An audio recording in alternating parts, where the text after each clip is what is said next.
Hello bachcho, let's read out the question first. 1 meter length of wire carries a constant current.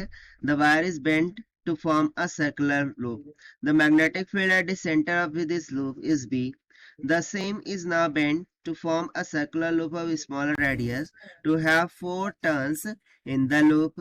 The magnetic field at the center of this new loop is. So यहाँ पर देखिए बहुत ही basic सा question है कि initially हमारे पास एक 1 metre का वायर था, ठीक है। अब इसको ना बेंड करके हमने इस तरीके से सर्कल बना दिया, राइट, जिसका रेडियस हम मान लेते हैं स्मॉल आर के बराबर, और इसमें से करंट फ्लो हो रहा था आई के बराबर। तो जो सेंटर है उस पर हमें मैग्नेटिक फील्ड का मान मिल रहा था बी के बराबर। अब इसी सेम वायर को यदि मैं 4 नंबर ऑफ टर्न्स में, यानी कि इस तरीके से small small 4 number of turns में सर्कुलर फॉर्म में क्या कर दूं, बेंड कर दूं, सो उस टाइम पर सेंटर पर मैग्नेटिक फील्ड का मान क्या होगा वो हमें कैलकुलेट करना है। सो लेट्स से वो बी डैश है, सो यहाँ पर बी डैश का मान हमें कैलकुलेट करना है। तो चलिए स्टार्ट करते हैं सोल्यूशन से। But before of it, let's talk about the key concept which we are going to use here for this question. So यहाँ पर हम use करेंगे Biot-Savart law के बारे में। So according to Biot-Savart law, what we know that के centre पर magnetic field का मान होता है B is equals to the mu naught into I divided by twice of so magnetic field at the center of a circular loop, वो क्या आती है mu naught I divided by 2 into the radius of that circular part that is R के बराबर, ठीक।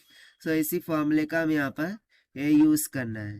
तो चलिए सबसे पहले तो हम क्या करते हैं, बायोट-सावर्ट के लॉ से इनिशियली मान लेते हैं मैग्नेटिक फील्ड बी थी and this is nothing but is equals to क्या हो जाएंगे according to conceptual formula mu naught into I, but इस केस में करंट को हमने स्मॉल आई माना है, सो इसको रख लेंगे स्मॉल आई के बराबर and divided by 2 into radius क्या है स्मॉल आर, राइट। सो इसको हम मान लेते हैं इक्वेशन नंबर फर्स्ट। ना सेकंड थिंग, अब हम यहाँ से क्या करेंगे कि जैसे कि हमने उसको टोटली 4 टर्न्स में क्या किया है, अब बेंड कर दिया है। सो जो new magnetic field at the centre होंगी इसको हम मान लेते हैं B dash and this will be equals to, ये सेम रहेगा mu naught into I divided by 2 and let suppose कि इस केस में जो रेडियस हो गया है एक लूप के लिए, सो वो हो गया है आर डैश, सो ये हो जाएगा 2 इंटू आर डैश और मल्टीप्लाई बाय जितने भी नंबर ऑफ टर्न्स होंगे वो that is 4। So this will be equals to 4 mu naught I divided by 2 into R dash के इक्वल हो जाएगा। ना सी हियर हमें सिंपली आर डैश की वैल्यू को फाइंड आउट करना होगा।